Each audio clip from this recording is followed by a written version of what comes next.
Assalamualaikum warahmatullahi wabarakatuh. Kami dari kelompok 4 yang beranggotakan Dewan Nurholis dengan NIM 22202025152, Eka Roaisyah dengan NIM 22202020150, Indri Sepri Apriani dengan NIM 22202020148. Baik, kami akan menjelaskan konsep manusia dalam kajian filosofis pendidikan Islam dengan dosen pengampu Dr. Syarnubi, MPDI. Yang pertama yaitu gambaran tentang manusia. Manusia adalah subjek pendidikan, sekaligus juga objek pendidikan. Manusia dalam proses perkembangannya, kepribadiannya, baik menuju kebudayaan maupun proses kematangan dan integritas, adalah objek pendidikan. Artinya, mereka adalah sasaran atau bahan yang dibina.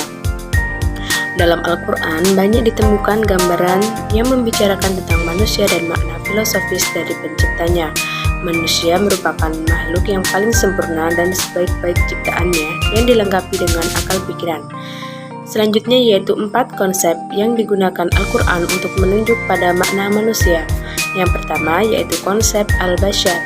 Secara etimologi, al-bashar juga diartikan mulamasah, yaitu persentuhan kulit antara laki-laki dan perempuan. Yang kedua yaitu konsep al-insan. Secara etimologi, al-insan dapat diartikan harmonis, lemah lembut, tampak atau pelupa. Yang ketiga yaitu konsep an-nas. Kosakata an-nas dalam Al-Quran umumnya dihubungkan dengan fungsi manusia sebagai makhluk sosial. Dan yang keempat, konsep Bani Adam. Menurut Al-Gharib Al-Isfahani, Bani berarti keturunan dari darah daging yang dilahirkan. Yang kedua yaitu hakikat manusia dalam Islam. Adapun bagian-bagiannya. Yang pertama yaitu manusia adalah makhluk yang paling baik. Yang kedua, manusia sebagai makhluk yang paling sempurna atau insan kamil. Yang ketiga, manusia sebagai makhluk khalifah di muka bumi. Yang keempat, manusia sebagai makhluk yang paling bagus proses kejadiannya. Yang kelima, makhluk yang bersifat ketuhanan atau rohani. Yang keenam, manusia sebagai makhluk yang mulia. Yang ketiga yaitu proses penciptaan manusia. Dan dilihat dari proses penciptaannya, Al-Quran menyatakan proses penciptaan manusia dalam 2 tahap yang berbeda, yaitu yang pertama disebut dengan tahap primordial, yang kedua disebut dengan tahap biologi.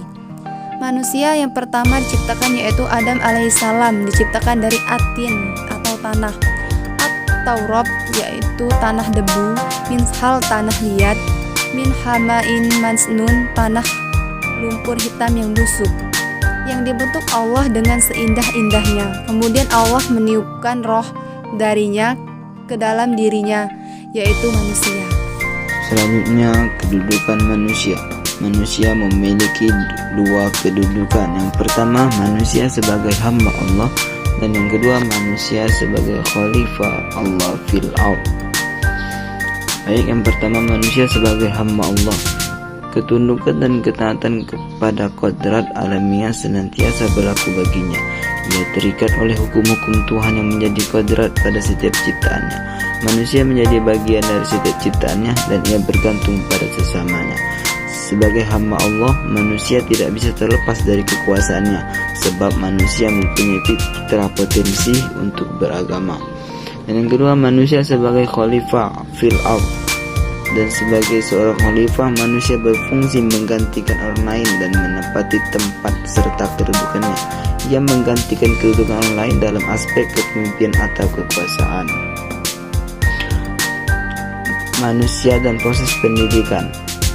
Paulo Freire, tokoh pendidikan Amerika Latin, mengatakan bahwa tujuan akhir dari proses pendidikan adalah memanusiakan manusia, atau bisa disebut humanisasi.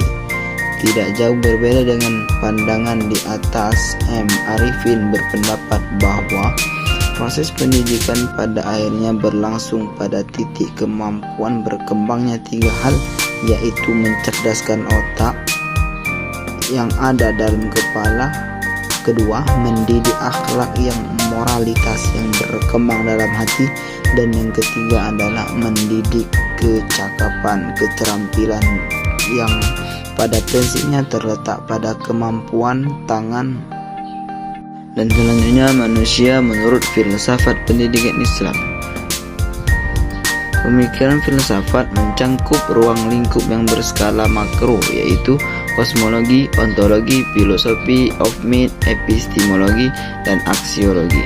Untuk melihat bagaimana sesungguhnya manusia dalam pandangan filsafat pendidikan, maka setidaknya karena manusia merupakan bagian dari alam semesta, berangkat dari situ dapat kita ketahui bahwa manusia adalah ciptaan Allah yang pada hakikatnya sebagai abdi penciptanya. Agar bisa menempatkan dirinya sebagai pengabdi yang setia, maka manusia diberi anugerah berbagai potensi baik jasmani, rohani, dan ruh, filosofi of mind. Baik, itu saja yang dapat kami sampaikan. Semoga bermanfaat. Akhirul kalam, wassalamualaikum warahmatullahi wabarakatuh.